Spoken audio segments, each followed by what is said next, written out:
Hey everybody, this is your girl Charmaine right here from Free2Prayz Solutions Incorporated, and we're here tonight still in our series of What's Your Language. We're here tonight with this great couple, the Lambirths, and we're gonna have fun tonight. We're gonna get ready to dive right into their particular love story.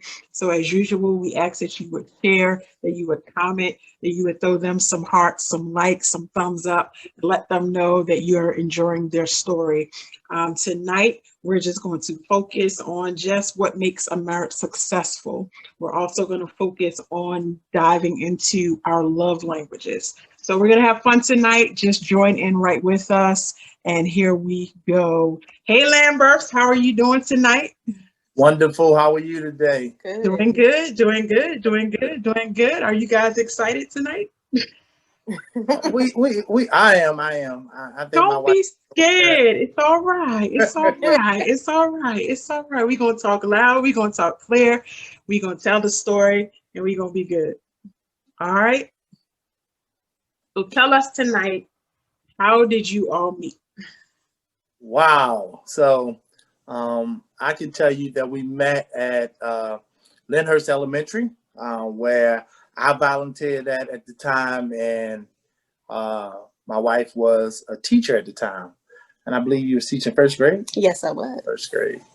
So we met there, and we was friends. She didn't like me at first. Can I tell the public that? My Be wife real. didn't. She didn't. She didn't care for me at first. She thought I was arrogant, whatever. Mean, loud. In the beginning, I did because I didn't know him. But once I got to know him and knew the person behind this facade he had for the little children to keep them in line, then I realized it was a really nice person behind all of the military style person I seen that he showed with the kids. But behind closed doors, he was a very caring, nice guy. Over time, I want to say over the first year I worked at Lyndhurst, then I realized that it kind of melted away, that mean, stern look. And he was really a soft little teddy bear, but he won't tell nobody. Mm-hmm. Yeah. So when we tell folks that she did not like me, and they look now and wonder, well, how y'all married then? And we have to tell people, listen, I don't know how this happened, but it happened. So that's how we met.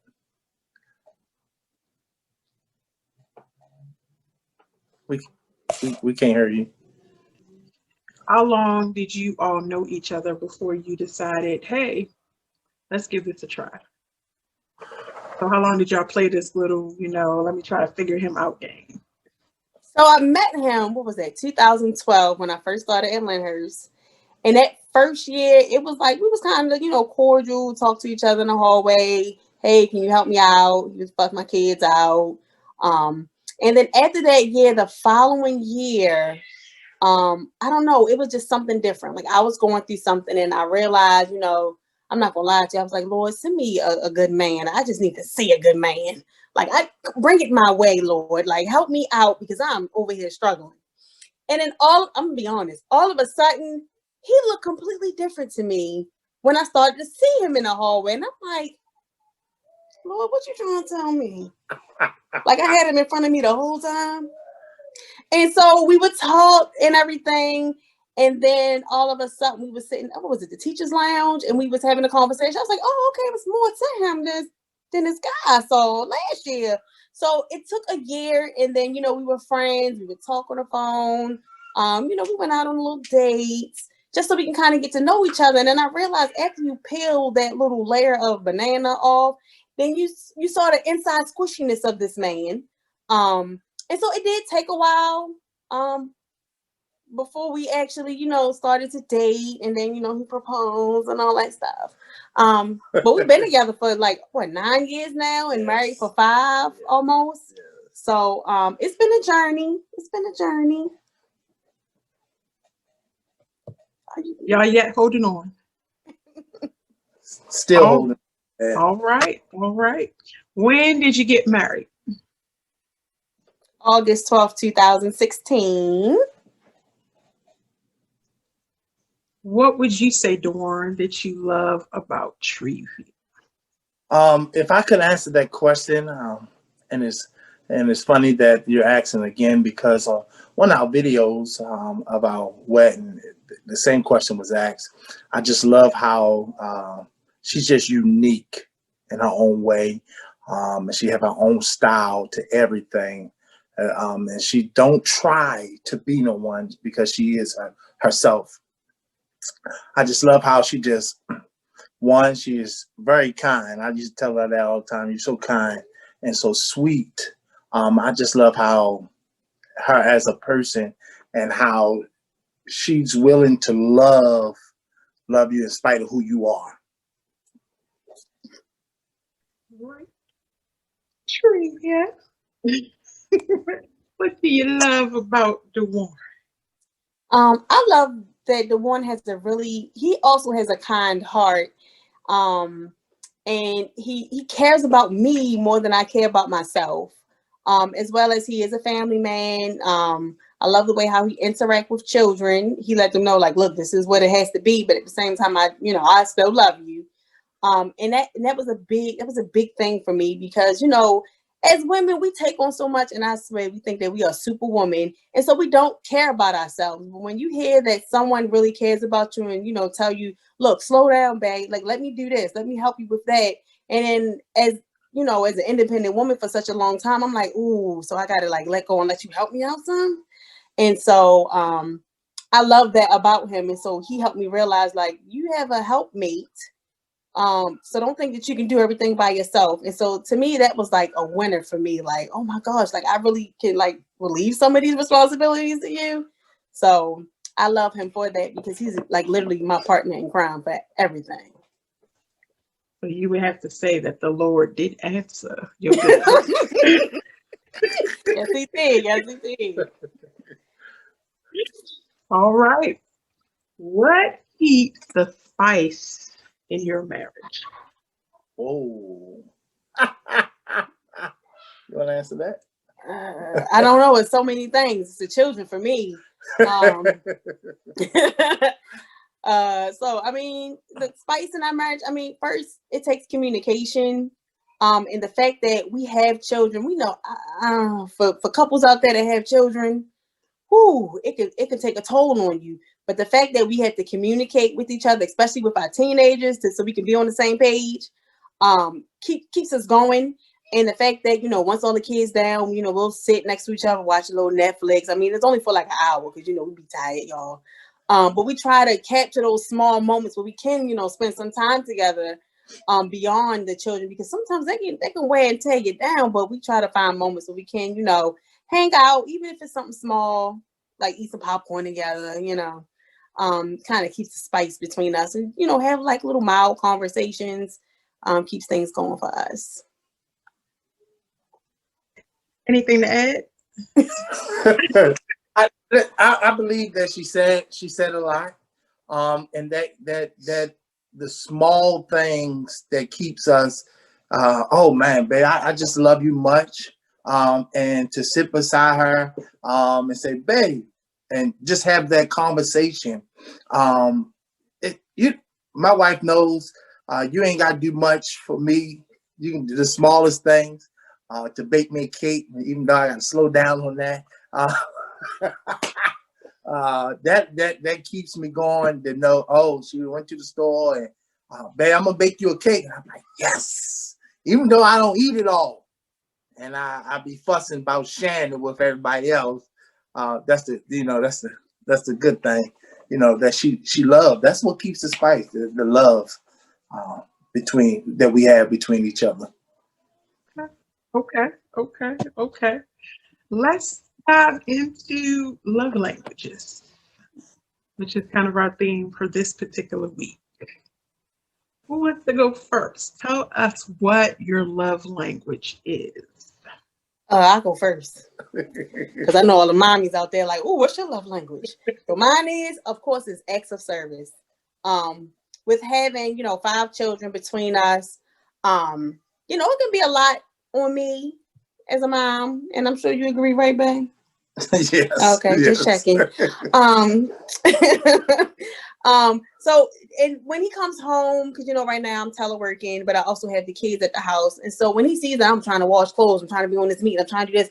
And just for him to say, you know, babe, don't worry about the laundry. I got this. Or babe, you know what? I'm gonna go ahead and cook the meats. You just cook the sides. So he knows that's, you know, one of my major things that, you know, that really touches my heart. Like, oh, my baby, know I'm going through. And he helped me out. So, you know, that's my primary love language. And then you want me to do a secondary one? Because I can do, I mean, technically I need all five. What is it? Five of them. I need all five, but we can just talk about the top two. Yeah. So then the second one for me is, I think it was, physical touch. Like when we walking through the mall, like hold my hand, show me that you love me in public too.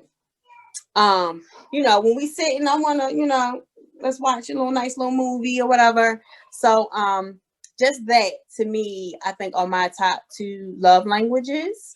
And that also, you know, keeps the spice between us. What's your two love languages? Oh, mine. Oh, it's physical touch for me. Just to know that my wife is there.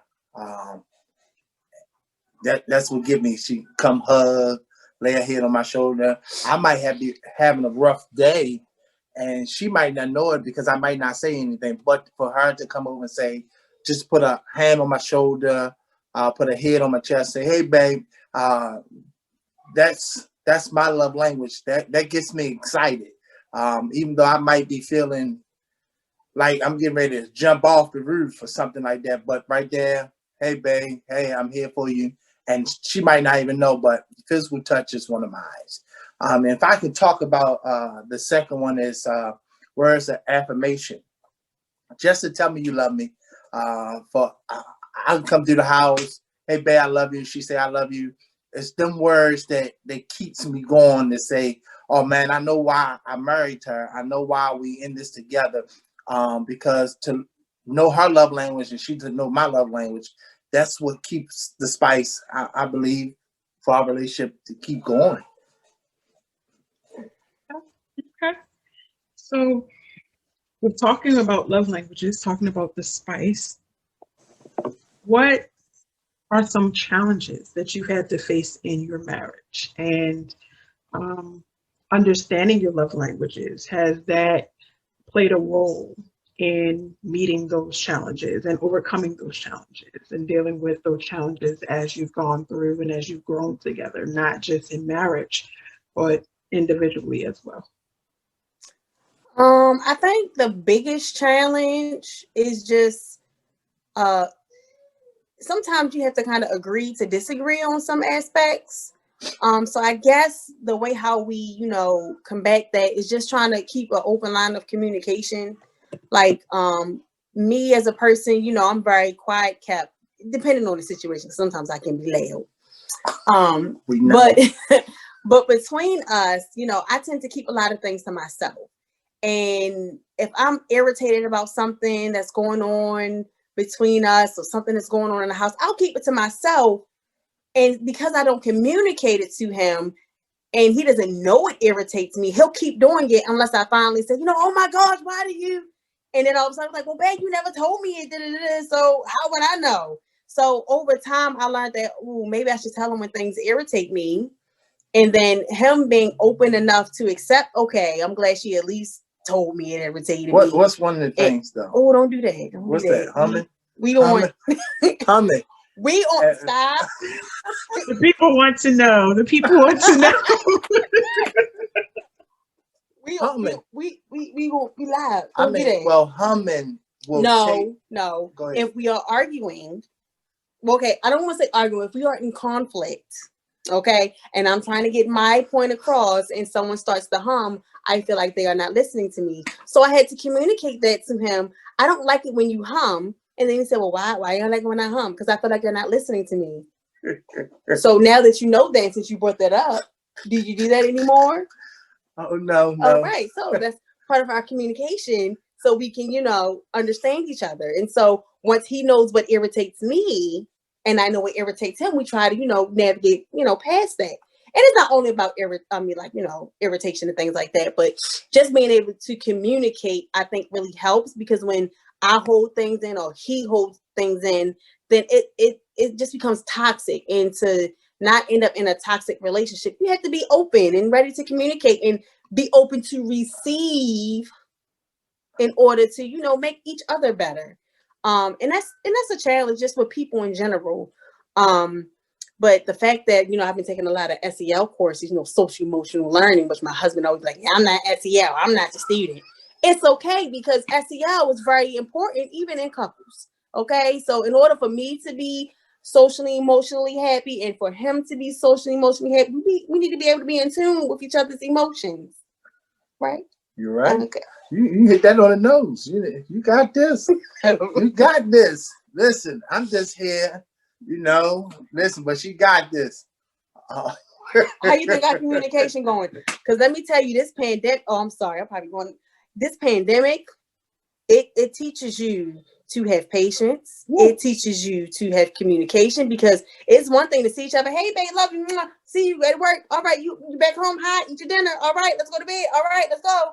And then only on the weekend have to deal with each other. But when you got to deal with each other, when we was like virtual, whew. I think you need to go downstairs in your man's space for like a good hour, and I need to stay upstairs for a good hour, because sometimes we just need that time apart. Okay, so it taught us that, you know, enjoy the time apart, which gave us space to miss each other. Whew, that pandemic, I tell you. And so communication and understanding our needs was very important. I'm sorry, I might have took away your whole. I'm sorry. Whew. Power to the couples out there. Sorry. It's okay. That was our next question, so you went right into it. That's fine. That's fine. I guess D, because she told her story already. D, what did you learn from the pandemic? What did I learn from the pandemic? One, to be home,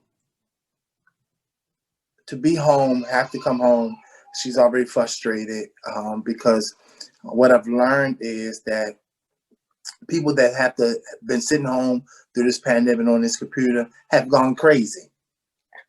I'm not saying that my wife has gone crazy, but I'm just saying the frustration of having to be patient, because I might, my line of work, I'm outside, but for her to be tied down, the kids here, daycare closed, and she still have to be a mom and a teacher and a mentor and all these different things. What I've learned in this pandemic for our marriage is to be patient with her. She's having a rough day. Be patient, because that's not who she is as a person. And what's going on at work have rubbed off on her. So now I have to give her time to really think of what's going on.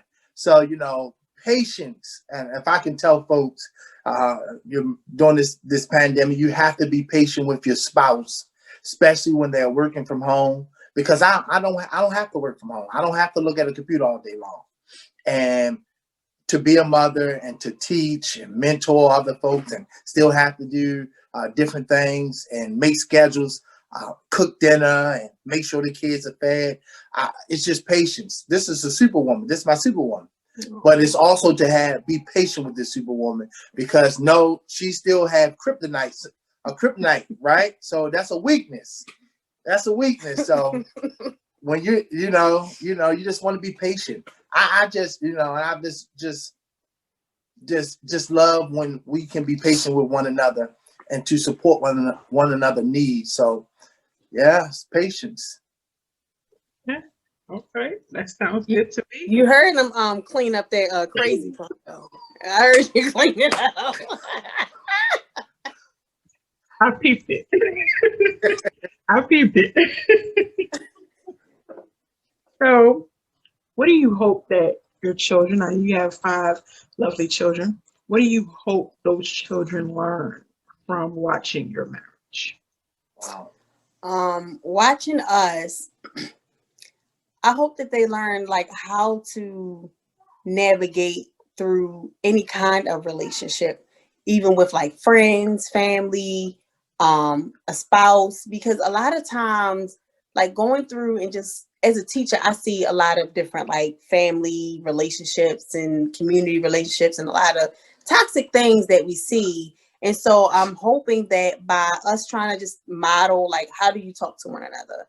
When things, you know, you come into a conflict, we're not screaming and yelling and hitting and banging. We're not doing that, but we're kind of showing them like, how do you navigate a conversation when you disagree? And sometimes you have to agree to disagree. Just trying to show them how to communicate, how to be, how you can voice your thoughts without being very negative or hurtful or even physical. Because I mean, the kids are exposed to so much through what, YouTube, TikTok, whatever the case is. Kids are exposed to a lot of negativity. And so us just being able to kind of model like how just to even talk to one another, because now even with the pandemic, like my son first year in high school, I'm like, oh, will he even know how to navigate and like be able to deal with society in high school? Or let's say 12th graders, they all on the Zoom, and now when they go out into the world and they have to deal with adults and deal with a boss, you know what I mean? Like, how do you have that I'm trying to think, like, social aspect that you need to have, and just knowing how to communicate respectfully, but also so you're heard. I think our kids, you know, will learn that just through just watching us navigate through problems or having discussions or anything like that. And also being that great role model that they need, especially if they decide to get married one day, be that great role model to say, hey, my mom and dad, listen, they didn't agree on everything, but they did show us how to treat one another and how to treat people. So, you know, learning them tasks, that task to do to treat people and how you want to be treated is a big thing, especially for young people, because they still don't know how to treat one another. But we just pray to God that our kids, when the Lord decide to ever one day call us home, that they can grow up and say, hey, our parents set the tone that we treat people right, even when folks don't treat us right. We still have respect for folks and respectfully themselves also. So, yeah. That's good. That's good. That's good. What advice would you give to a couple that is pursuing marriage at this time? They may be already engaged, they just may be talking about it. And also, what about that single person who is waiting, like Treva had her encounter with God? You know, what would you say to that single person as well as that couple that is one step closer to marriage? So I would say this to them. Don't go on looking for that 100% person, because you'll never find them.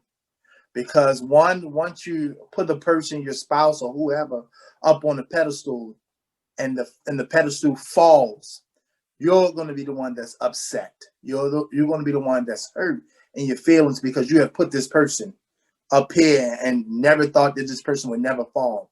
So I tell you, if I can give you some advice, we've been married 5 years, that be patient with one another. Don't put your person on a pedestal because they're not God, because they're going to make mistakes. They're going to fall. They're going to stumble. And we as husbands and wives, we have to be there to help them up and not let them stay there. When we know they have fallen, they have made mistakes. So, you know, encouraging them and how can we work through this? How can we fix the problem? And because we see the problem, but we don't want to fix the problem. And like my wife said in the beginning, you really don't want to go up and hold that stuff in, because at the end of the day, you're hurting yourself. And that person, that single person that's patiently waiting, wait. Don't rush to nothing. Don't rush to get in nothing. Wait. Sometimes it's good to wait. It's good to wait, because if I can be honest, be truthful, I was done dating folks, and when the time came that me meeting Treva, I said, God, what are you doing? Truthfully. Because one, we left out apart because when I first met her, she said, give me time. I did. She said, give me time. Because if I'd have rushed it, I'd have missed something. I really would have missed it. So when she said, I need time, give me time. And November came, I sent a little gift up in there to her classroom. And I would never forget this day with a flower with the turkey on it. We getting ready to go on Thanksgiving break. And I sent the gift and the whole school and they're like, oh, you bought that gift? But I had to give her time because whatever she was dealing with in her personal life, if I'd have tried to rush something, I'd have got half of that toxic, that whatever she was going through. So time, being patient, just wait, don't rush it.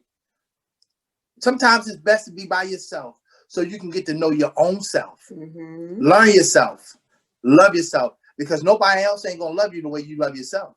But if you don't love yourself, that person not gonna be able to love you either, because you don't know what love is. So I tell you, just the way oh man, it's so much to tell you all. And even folks that have been married for 40 years, you still have you get the patient part. You got to be patient with one another and still love each other. I looked at, look at all these people that's been married for years, how they still love one another.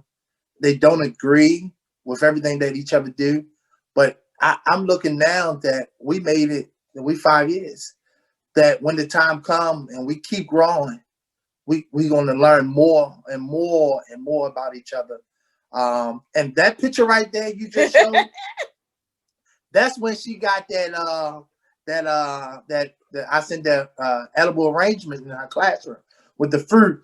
And I mean, that just be patient, wait on one another, wait, and if you're married, love each other. Don't allow folks to disrespect your marriage. Don't let people come in. I made the statement at the wedding that if I don't tell you my business, don't ask me. Because if you can't help me or you can't pray for me, don't ask me, because I'm not going to tell you.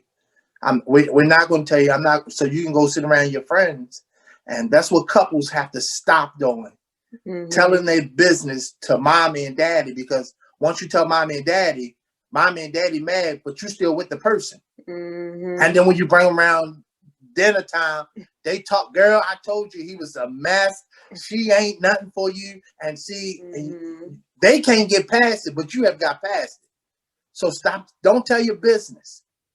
Work on that. And one thing I learned about CEO McAdoo is that when she did marry us, and we had that conversation, she said, share with God.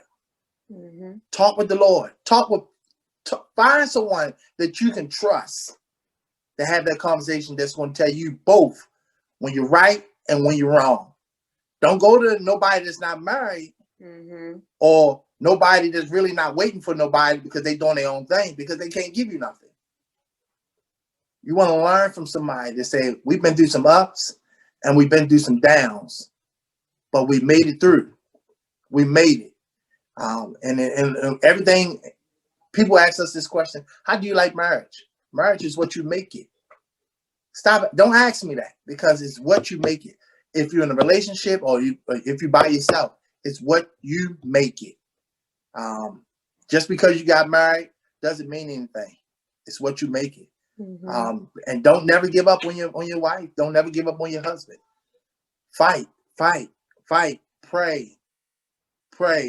Fall in love. Fall in love with that person, the same person that you met years ago. Fall in love with that same person. Find why you fell in love with that person. And once you find why you fell in love with that person, y'all gonna be good. I hope that encouraged you all. That you want to add something to that? I feel like you just did a whole sermon. I feel like I can't top that. Like, you was on point. You was in my life. All right. Well, we're coming down to the end. So we want to give you this moment to speak words of love to your fellow partner tonight in whatever order you would like to. Want to go first? Go ahead, son. I want to tell you, babe, that I really love you. I really do. From the first time I met you, from the time that we went on dates, the time that I fell in love with you. I might not be that perfect person, and I'll try never to be that perfect person. But I want you to know that I love you in spite of you, in spite of your situations. And I just want you to continue to love me in spite of me, and continue to fight the fight. That while we stood at that altar and said I do and said I love you, because it's not a day that don't go by, but I don't think of you. It's not, if I'm working at night, it's not a night I'm like, oh man, what is my wife doing? Mm-hmm. That I call and check. And even if I'm in my own self, I still think about you. And I'ma still love you. Because if I can tell the truth, and since we're on Facebook Live, if I can tell the truth, no one could top my wife, because, you know, I didn't marry no one to put on to say, listen, I got a notch. This is my best friend. This is my soulmate. I'm gonna love you till the wheels fall off. And you told me, say, listen, we're gonna do this. I don't care if we argue and fuss. They say death do us part. And I'm staying with that until the wheels fall off and God call us home. Oh man. Whew. Wow. Come on, Eva, you can do it. Come on here, girl. Oh man, I feel like you just got engaged with me again. I ain't singing this time. Oh man. Wow. I just want to tell you that I love you. And I love all of you. I don't think I could have found a better man to be the head of this household, to be that role model for our sons, and to show our daughters that you are the model man that they should be looking for, and nothing, toxic or anything. And I just love how you continue to love on me, love on our kids. And as much as people always say, how do you deal with him? He's mine. He's my husband. And I deal with him because I love all of him.